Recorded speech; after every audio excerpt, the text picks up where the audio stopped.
Donc ce spécimen de Tabernanthe iboga est un type, c'est-à-dire une plante qui a servi pour la description de l'espèce, qui a été récoltée par Monsieur Dubélé au Gabon en 1863-64. C'est un des plus anciens spécimens que l'on ait, nous. Ouais. Et au niveau du Gabon, ça fait des millénaires qu'on utilise cette plante. Au départ, c'est une plante qui pousse au bord de mer. L'iboga, au niveau du Gabon, n'est pas consommé rien que par les humains. Oui. Donc même les animaux consomment de l'iboga. C'est grâce aux animaux que aussi on a découvert que cette plante pouvait se manger et pouvait soigner. Voilà.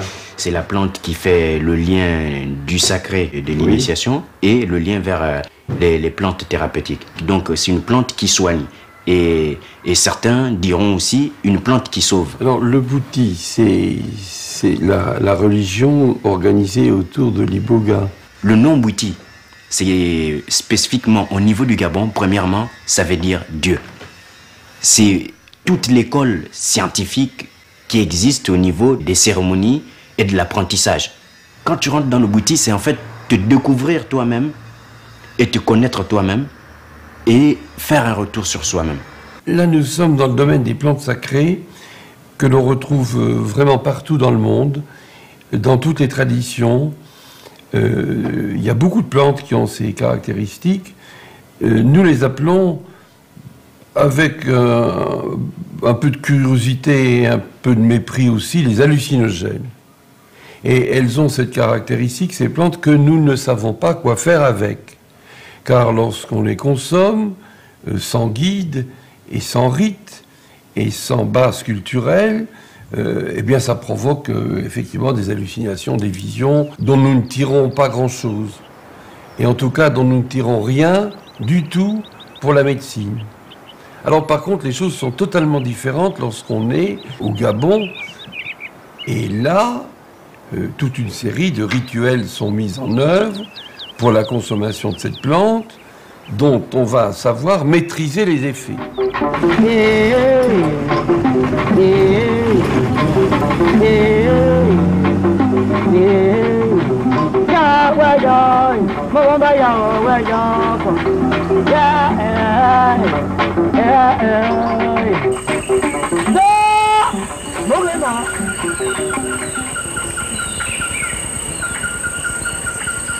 L'iboga, on devait aller même à 7 km ou 8 km pour le chercher. Parce qu'il y a des endroits là où ça pousse tout seul, mais c'est loin. Il faut marcher beaucoup.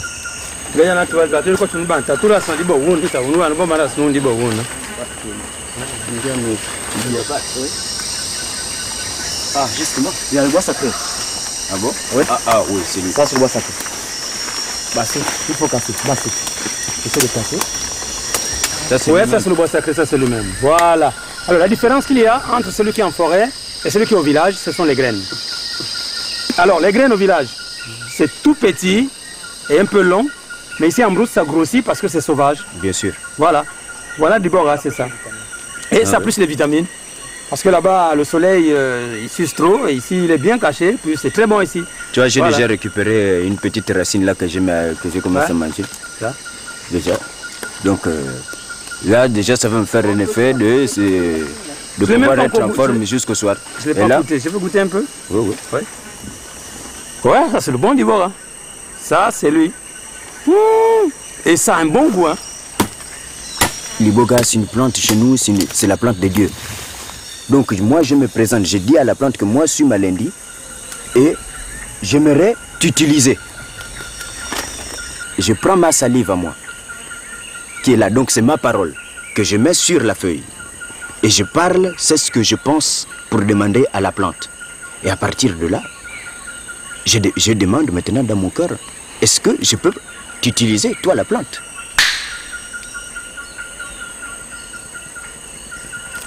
À partir de là, tu peux partir. Tu peux maintenant utiliser cette plante pour pouvoir la prendre et aller maintenant traiter ton patient. Genza. L'iboga, c'est déjà l'esprit de la forêt. Elle-même, la plante. C'est la mère forestière, quoi. Donc maintenant, quand tu la prends, à partir de là, tu peux rentrer facilement en communication avec les esprits de la forêt par rapport au niveau du mystique. Parce que le mystique, il est là autour de nous, mais nous ne le voyons pas.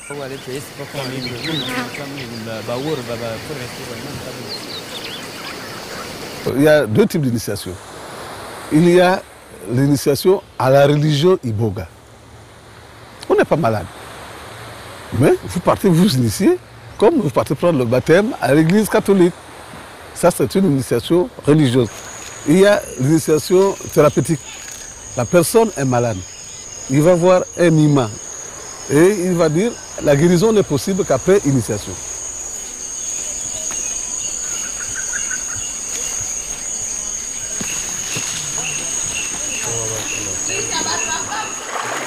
Ça, c'est déjà benzine, c'est beaucoup nécessaire. Bon, on passe le en tout.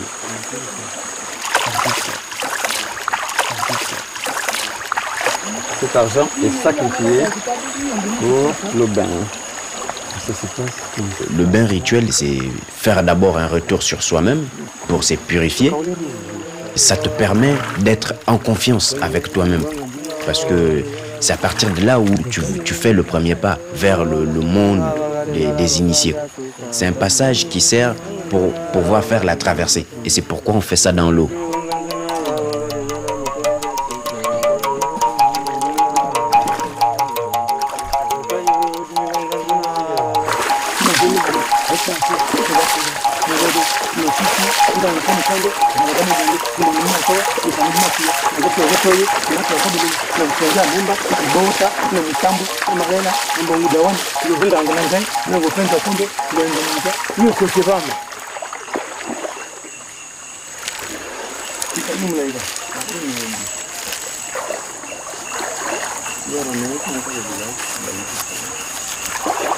Je puisse m'aider moi-même dans mes problèmes, tout ce que j'ai, et que l'initiation que j'ai fait, ça doit bien se passer. C'est pourquoi on vient faire le nettoyage du corps. Donc il faut prier pendant que tu vas rincer ton corps.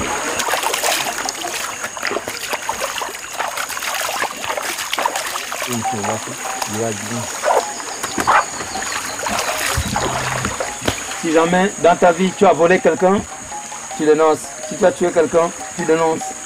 Ici c'est le baptême. Si tu n'as jamais fait, tu dis je n'ai jamais fait. Là et là, je te dis que tu n'as aucun sacrifice que tu es venu ici. Parce que lui il est vivant. Personne n'a été sacrifié. Mais seulement, c'est la vérité qu'on veut.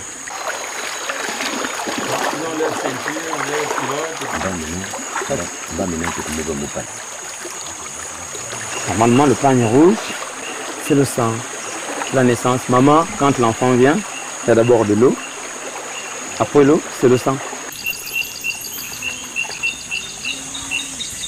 Ils vont faire un voyage initiatique pour aller voir un peu l'au-delà, être en contact avec les esprits de la forêt et les esprits de la nature, quoi, de l'univers. L'iboga, lui, il ouvre les portes de la perception. Ça, c'est la première dose de l'iboga qu'on va d'abord donner aux bandits qu'on travaille. Ce qu'ils vont prendre là, c'est pour la marque pour partir maintenant. Oh, merci. Oh mwana muyayo teta muyayo jambo mabando mabando mwana muyayo teta muyayo jambo mabando mabando oh mwana muyayo teta muyayo jambo mabando mabando na kiki oh jambo mabando mabando tuli kumbubwa kaya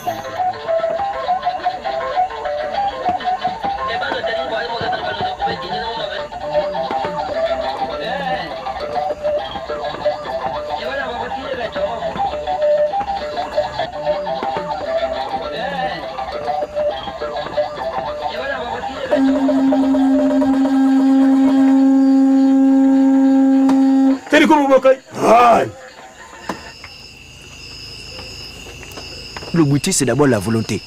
C'est pourquoi on dit dans le bois sacré, on ne force jamais quelqu'un. On ne peut pas dire à quelqu'un forcément viens manger le bois sacré. Non.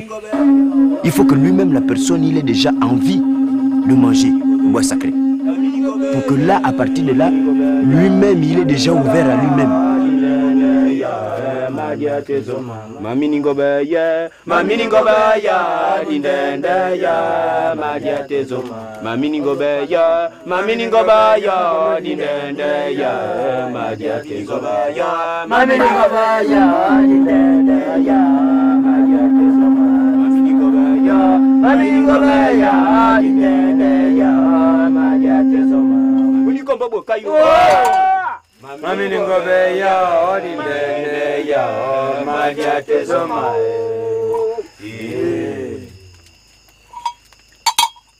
Le père spirituel, c'est celui qui s'occupe de te donner l'iboga, qui te donne l'iboga pour manger.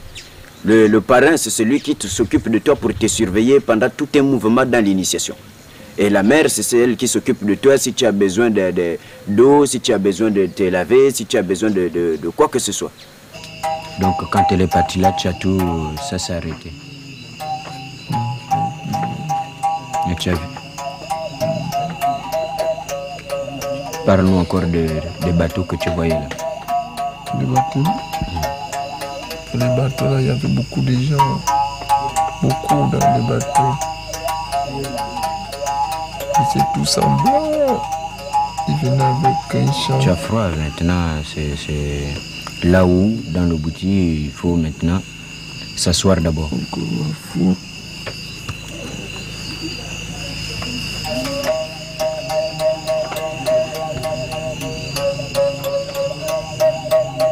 Tu as envie de vomir? Non. Hier, tu as beaucoup visionné alors? Oui. Mais je ne savais pas que c'était ça qu'on me demandait de voir. Hier, j'ai beaucoup. Qu'est-ce que tu as vu? Des images. Des images? Oui. C'est des hommes, c'est des femmes, c'est de qui? Des hommes.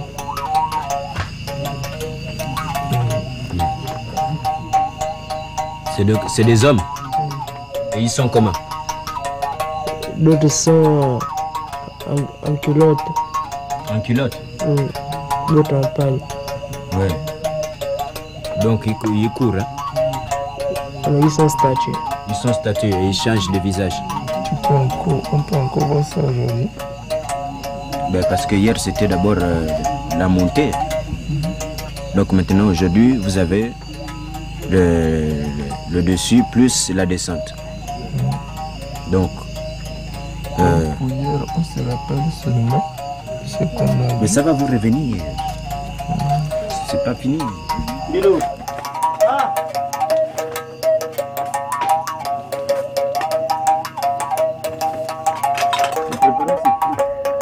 Quand tu joues de l'art, ça te calme déjà au niveau du cerveau, ça met le cerveau à une vibration très stable. Quand on initie quelqu'un, quand on chante, c'est la parole s'envole parce que quelque part, elle fait voler l'esprit. L'écho de la musique, quand elle vient déjà à l'oreille, ton esprit est nourri déjà.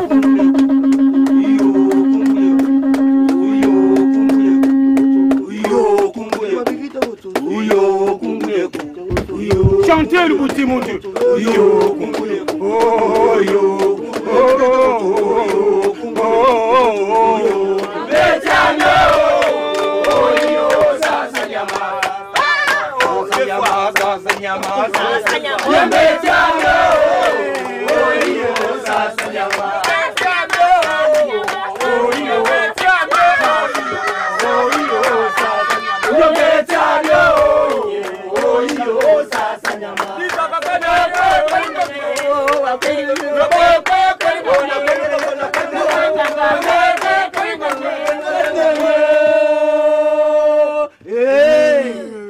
La personne qu'on initie est suivie pendant les 3 jours. On ne lui laisse pas comme ça, mais il est suivi. Et il y a toujours quelqu'un qui est là à ses côtés pour le surveiller, pour le guider. Parce que là-dedans, il peut y avoir des visions qui peuvent faire peur à la personne qui s'initie. Et s'il n'y a pas quelqu'un qui lui dit, bah, écoute, c'est pas la peine d'avoir peur, c'est que tu as vu, c'est ça, c'est ça, c'est ça, plus lui l'expliquer pour qu'il comprenne mieux et qu'il puisse voyager sans aucune peur. Aya, Doumeya, Aya, Doumeya, Aya, Doumeya, Aya, Mukanga, Aya, Doumeya, Aya, Mukanga, Aya, Doumeya, Aya, Mukanga, Aya, Doumeya, Aya,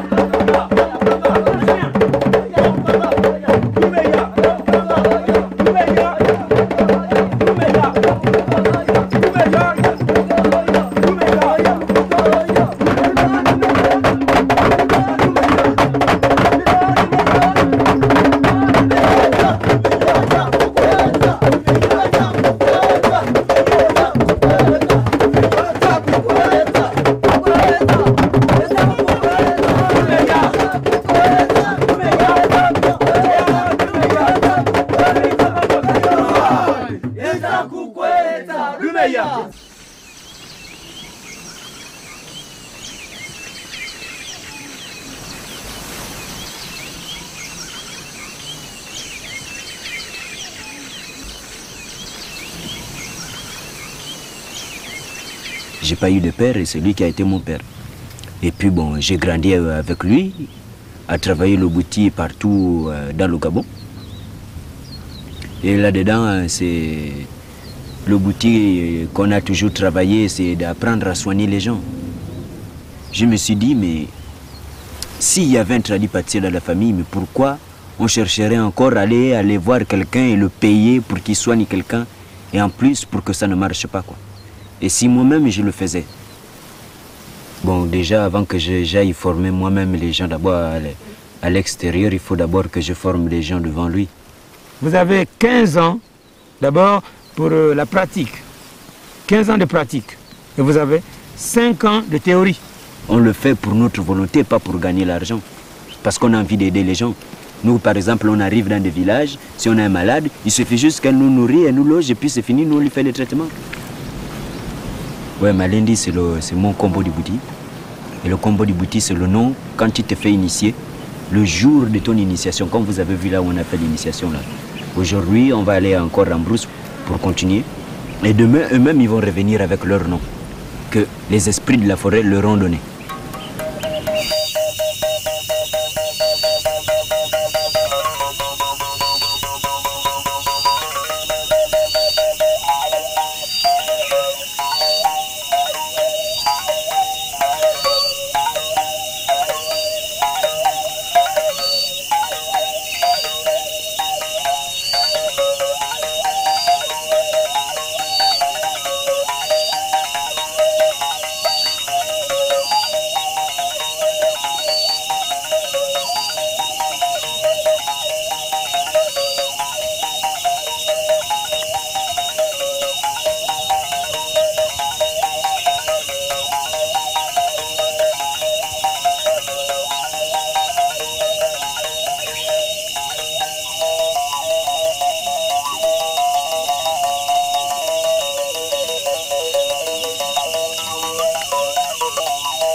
Quand on finit la cérémonie, on leur prépare les dika.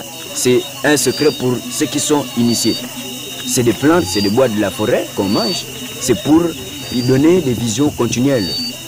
L'initiation t'amène à une sorte de clairvoyance. Tu peux savoir des choses que les autres ne savent pas. Tu peux dire à l'autre, mais moi je te vois que dans ton ventre là, mais ça ne va pas. Hein. La vision du bouti, c'est le présent, le passé et le futur.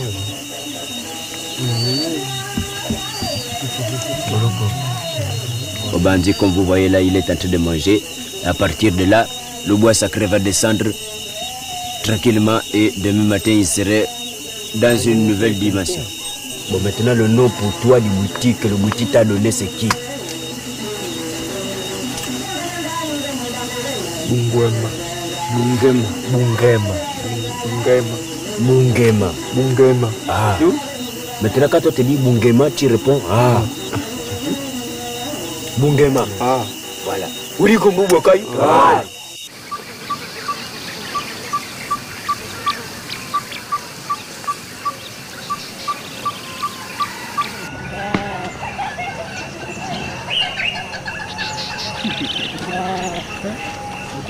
Les problèmes que j'avais, ils sont vite remédiés. Quand je les ai vus moi-même, de mes propres yeux, j'ai finalement compris que là, vraiment, c'est vrai que Diboga est fort. Jusqu'à présent, là, je ne me sens même pas bien. Parce que ce que j'ai vu, c'était horrible.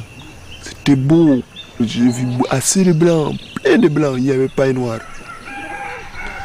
J'ai vu assez de bateaux, beaucoup, remplis de monde. Ils étaient pleins. C'est venu spécial pour moi, pour venir m'acclamer mon arrivée. Je suis encore embêté par le vertige et la fatigue du voyage. Donc finalement, le bout a été rentré dans le corps, c'est vraiment tué. Tous les microbes qu'on avait dans le corps, tout est mort. Là, je me sens en forme, là j'ai du nouveau sang, du sang frais. C'est comme si j'étais né aujourd'hui. Je viens à peine de naître.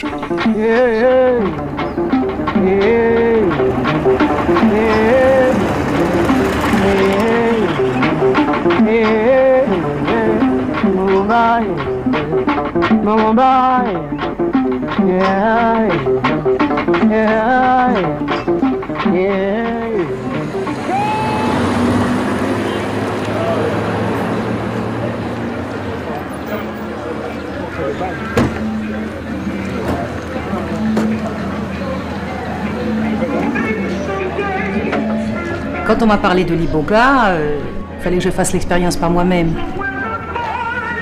Je pense que si on veut vraiment soigner les autres, il faut que ça passe par une initiation, il faut comprendre la plante, il faut qu'elle te parle, il faut qu'elle t'enseigne. Et j'aimerais trouver une plante qui soigne vraiment les toxicos, les dépendants, et qui ouvre la conscience. C'est-à-dire que nous, les Européens, maintenant le monde s'ouvre à nous et on nous apprend ces techniques qui avant étaient cachées. Quand une jeune mère qui vient de mettre au monde un bébé, elle n'a pas assez de lait dans le sein, on prend l'écorce du bois, on le fait bouillir, après on le fait boire, ce bois-là, et puis elle a tout de suite le lait dans le sein qui monte. Quelqu'un qui vient par exemple, même un occidentaux, qui vient pour se faire initier, ici il vient pour 15 jours, il fait une initiation à l'Iboga. Mais il ne fait pas une initiation au Bouti. Parce que là c'est autre chose. Une initiation au Bouti, c'est de passer déjà son temps à comprendre déjà un peu les feuilles, de passer un peu de temps à étudier l'homme, parce que pour qu'on t'apprenne les feuilles qui soignent telle maladie, il faut qu'on t'enseigne le corps de l'homme. Le corps de l'homme, on doit t'apprendre de l'orteil à la chevelure, intérieur, extérieur.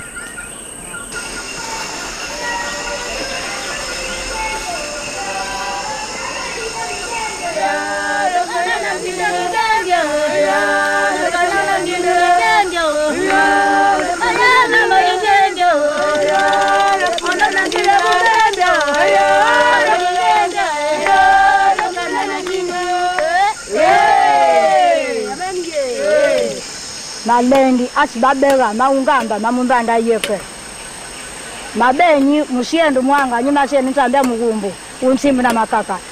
Elle a d'abord demandé au bois si elle pouvait l'utiliser pour Chantal. Donc maintenant là tu vas t'asseoir dans l'eau pour confesser toi-même de ce que tu penses. Voilà. Et donc faire un nettoyage intérieur en toi de tout ce qui a changé.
Jadi tunggang luar di raja pun baca ujungnya luar muan. Basi man juga ngil muan ro tu ban.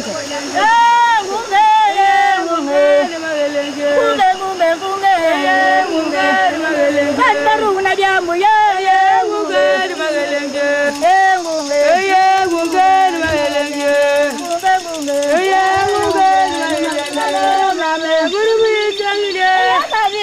Mbongwe kaye na mambe burubi changile Batuga no mbongwa kaye na me burubi changile Manigironi yande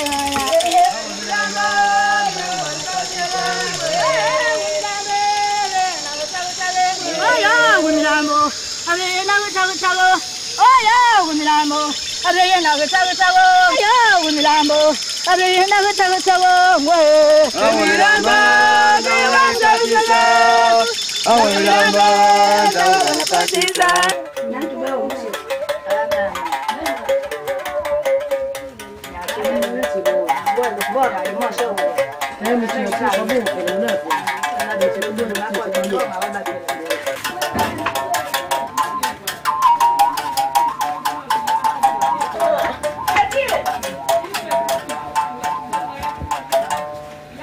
Basi mama.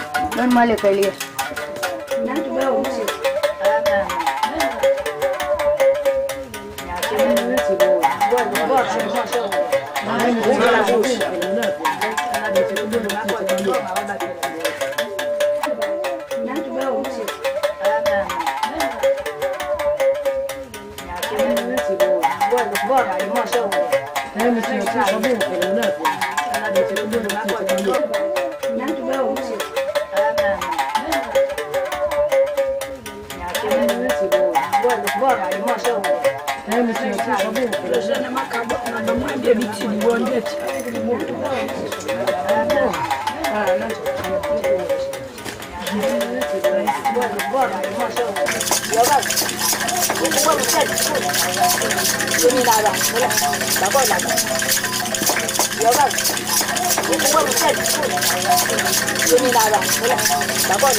Papua muna ingine pavia kila dina.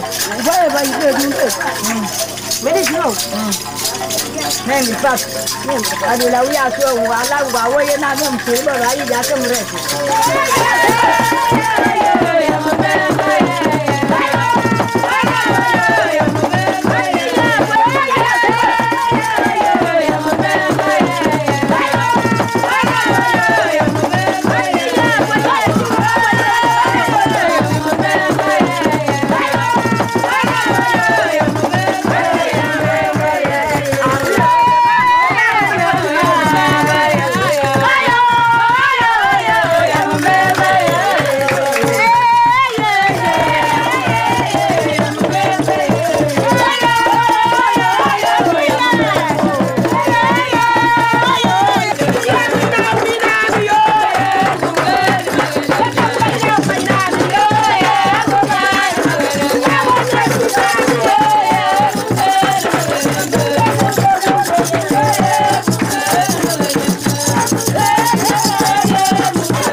une montagne toute blanche, pleine de neige là-haut.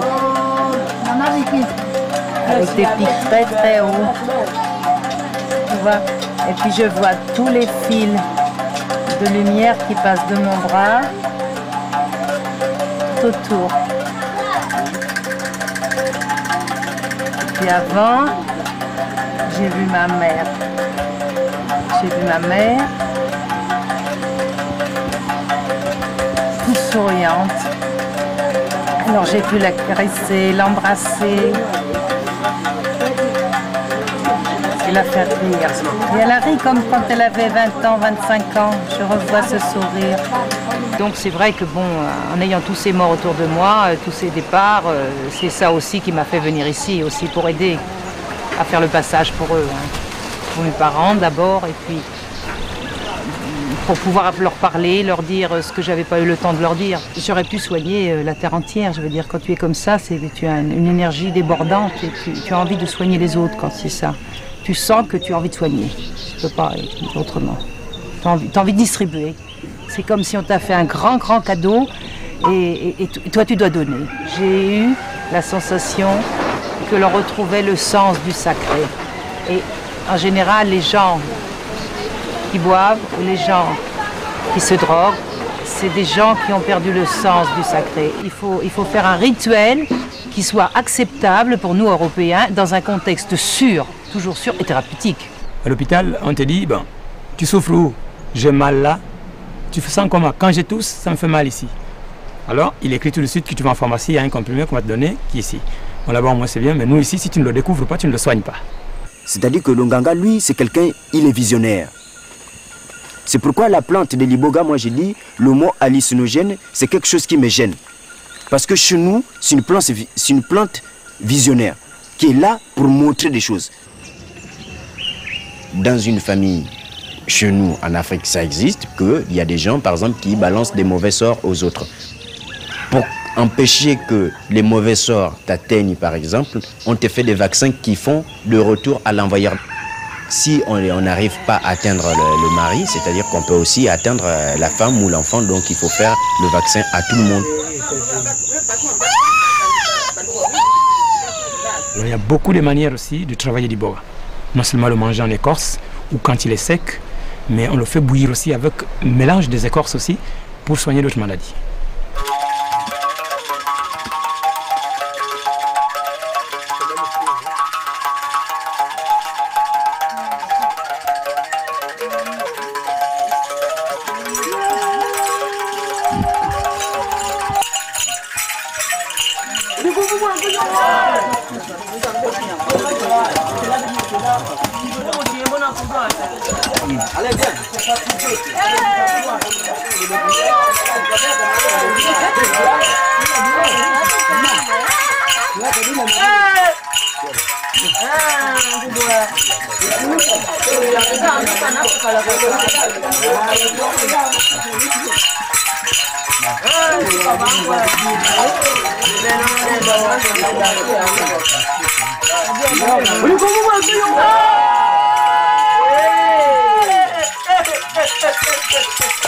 J'ai souffert il y a longtemps que j'ai souffert de ça.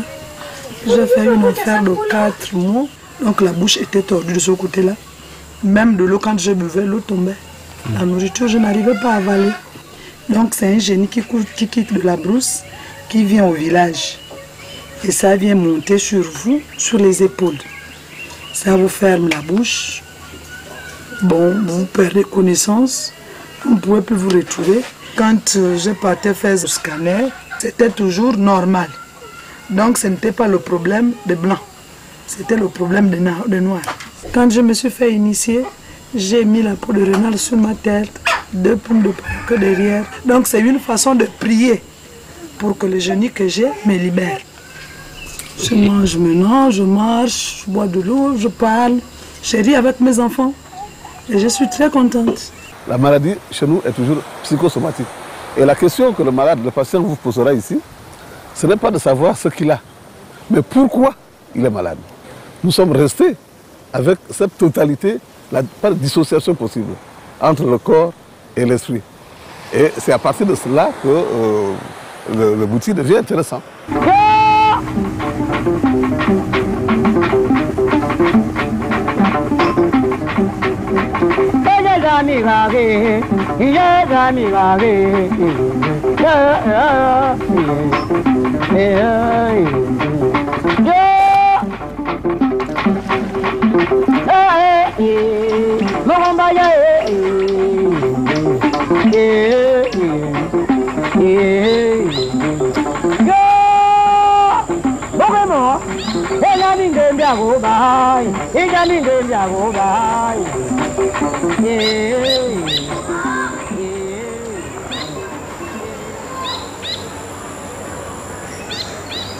Le docteur Schweitzer avait été assez prémonitoire dans son raisonnement, puisqu'il disait volontiers qu'un patient guérissait 2 fois plus vite si on le laissait un petit peu dans l'environnement de son village.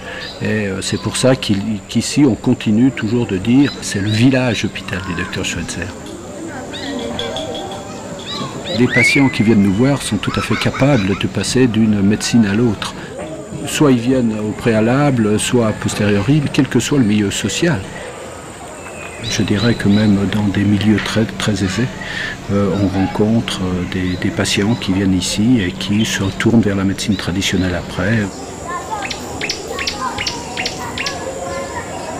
En psychiatrie, nous avons en ce moment plus de schizophrènes. Nous commençons d'abord par des bouffées délirantes.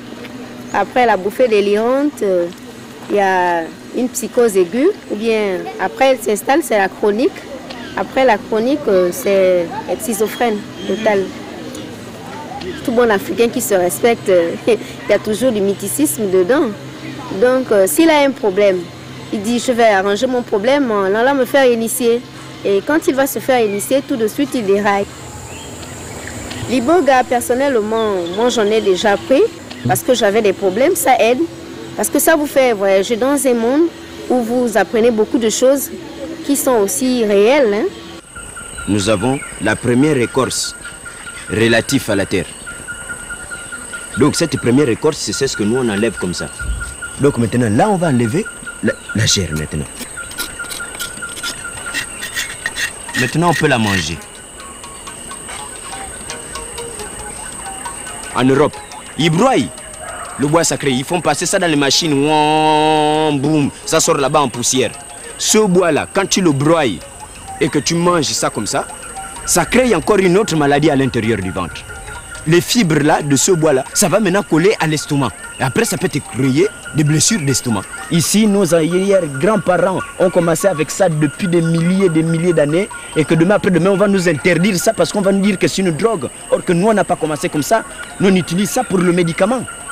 Qu'ils essayent de respecter comment le travail du bois sacré a commencé pour pouvoir faire en sorte que nous aussi, on reste toujours avec nos traditions, nos plantes.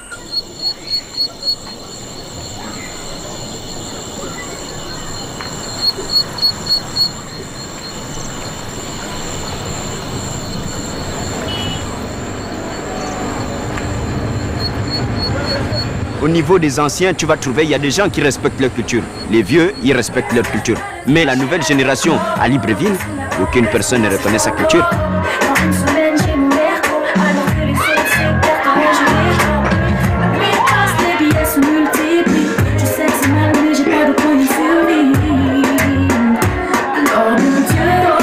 L'occidentalisation revient en force de plus en plus. Et c'est les Occidentaux qui amènent la cocaïne ou l'héroïne ou le LSD ici.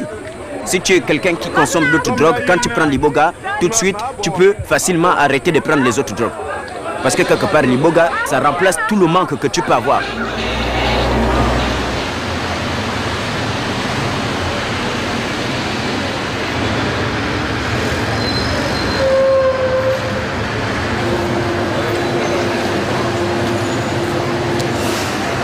J'ai commencé à fumer du shit, j'avais 13-14 ans, quoi.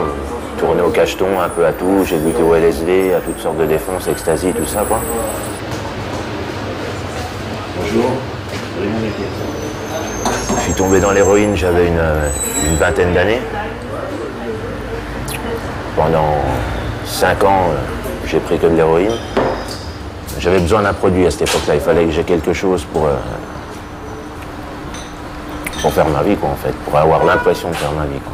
Je me mettais 5 grammes d'héroïne tous les jours dans le pif, quoi. Et en fait,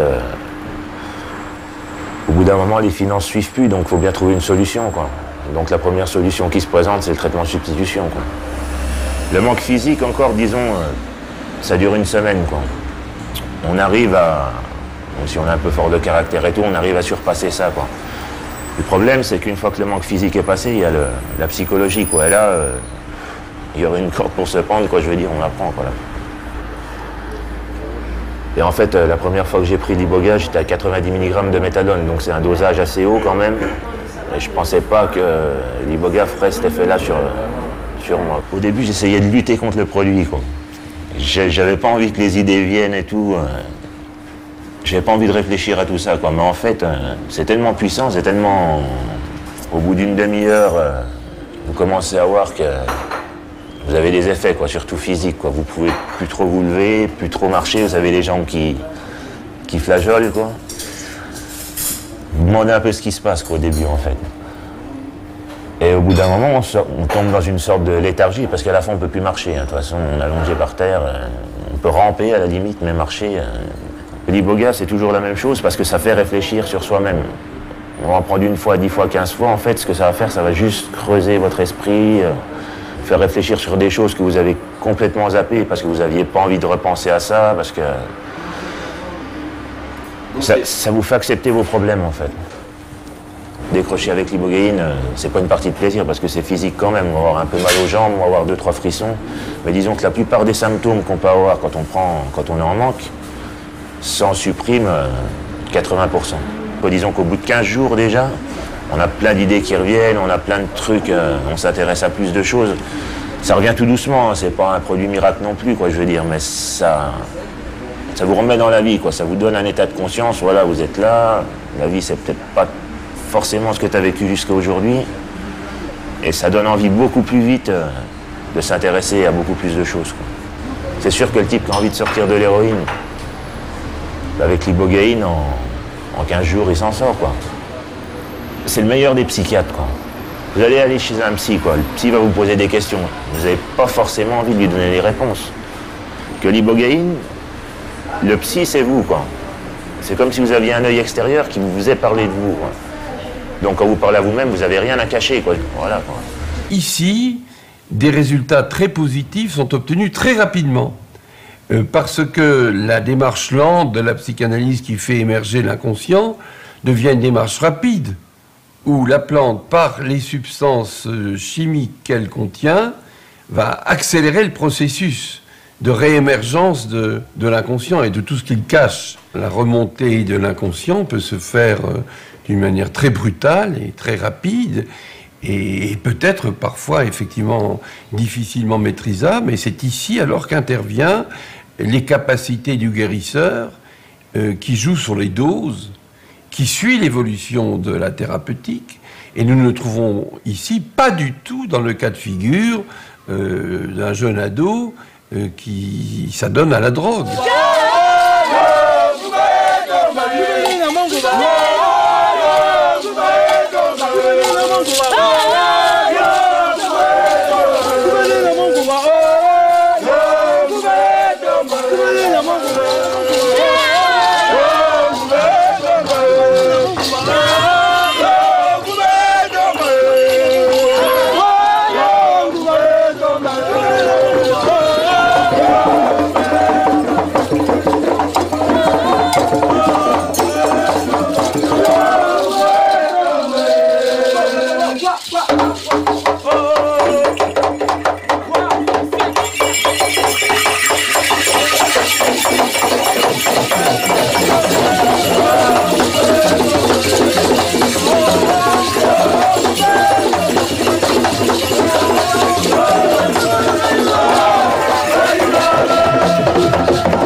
veillée de consultation est une veillée visionnaire.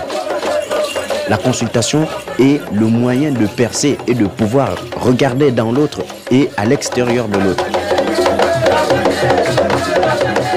Quand on marque au kaolin, c'est pour signifier les points là où il y a un problème.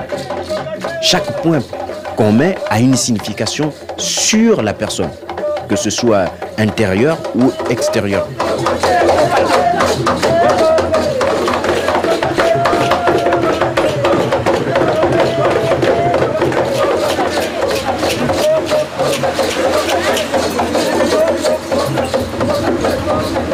Le matin, c'est comme ça, tu dis, madame, et vous n'étiez pas l'embarné. Oh, tu n'étais pas dans un bar qu'on appelle tel. Il faisait minuit, vous étiez 3 personnes. Mais c'est comme ça qu'il est content parce que tu déclares tout ce que tu as vu la nuit. Et à partir de là, tu peux le soigner. Donc maintenant, ce que tu reconnais, c'est seulement ce qui est dans ton présent et dans ton passé.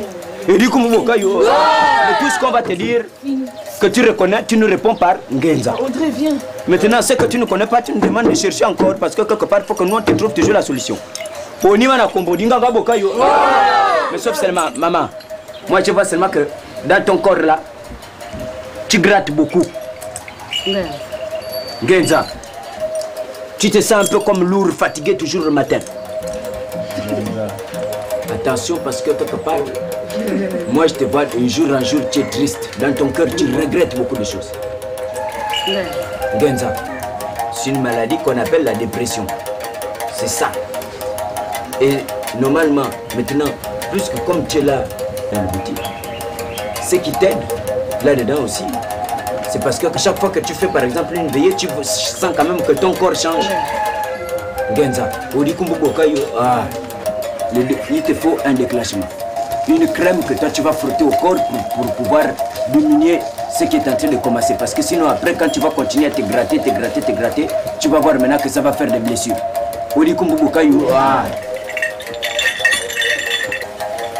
Bon. Tu souffres beaucoup de mal de ventre, Ngenza. Mais pendant que tu souffres beaucoup de mal de ventre, même au niveau du cou, parfois tu ressens comme si tu avais toujours quelque chose là, au niveau du cou là, qui te gratine au niveau de la gorge. Ngenza, tu as fait passer une grossesse. Tu étais enceinte, mais après c'est le sang coulé. Ngenza, mais à partir de là, tu as eu une infection dans ton ventre. Hein? C'est pas là où ça a commencé. Parce que par moi, c'est juste que gynécologue. Moi, je veux dire la France vérité. Je te rentre, je te pénètre jusque là où vraiment, je te dis que c'est pas possible. Donc maintenant, il faut qu'on arrive d'abord à soigner la trompe qui est avec toi pour pouvoir maintenant faire en sorte que demain après-demain, tu ne peux plus avoir mal au ventre et tu peux faire des enfants prochainement. Mais si tu continues à garder comme ça, demain après-demain, tu peux être paralysé des trompes. Et du coup, c'est comme ça que ça se passe. Nous avons pas mal appris des plantes, nous avons su faire avec les plantes de bons médicaments dans un grand nombre de cas. Mais là, nous sommes en quelque sorte sur un os. Et je crois que si nous sommes sur un os, c'est parce que nous n'avons pas la culture qu'il faut. C'est parce que nous avons une mentalité scientiste, réductionniste, cartésienne, assez étroite, probablement pas assez synthétique, qui ne nous permet pas d'entrer dans le mystère de plantes de cet acabit-là, de cette force-là. Et notre esprit apparaît subitement limité par rapport à ces états modifiés de conscience qui sont gérés par les Granjas. Donc je crois que ceci nous appelle à une certaine humilité et doit stimuler notre curiosité. Et qu'il serait tout à fait souhaitable que nous travaillions étroitement avec ces gens qui ont cette expérience avant qu'ils ne disparaissent. Et ces plantes risquent de disparaître en même temps.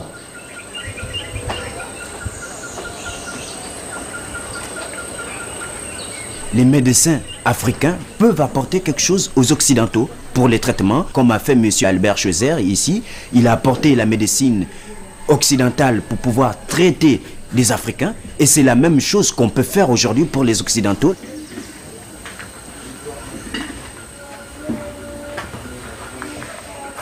Les traitements avec l'iboga, je pense que c'est quelque chose qui peut apporter beaucoup de choses au monde occidental selon les maladies psychologiques comme des dépressions, comme des angoisses, comme tout ce qui peut être pris en conscience de soi-même. ou au niveau toxicomanie, je pense que l'iboga, c'est une plante qui peut beaucoup aider les gens. Avec une prise de l'iboga, tu peux facilement revoir ton histoire pour faire une analyse de ton propre histoire pour pouvoir comprendre à quel niveau tu as été bloqué au niveau psychologique. Le l'iboga synthétique, c'est une molécule de l'iboga qu'on récupère pour faire un traitement. Mais or que dans la plante elle-même, il y a plusieurs molécules.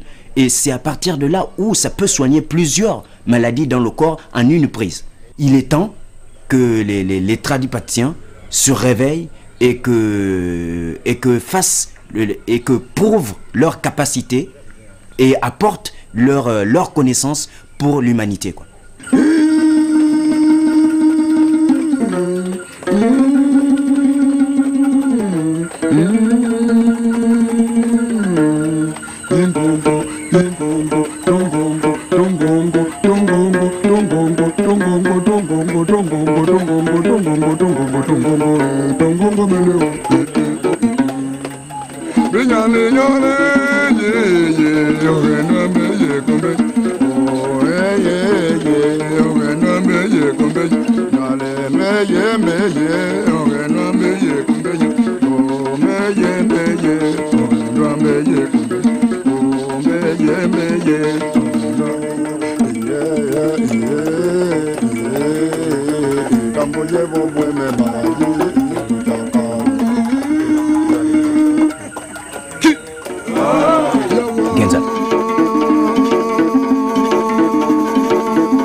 Banjo byakaluma namubuko namubuko wakana mandabena mandeko namubindi angabyo nabyo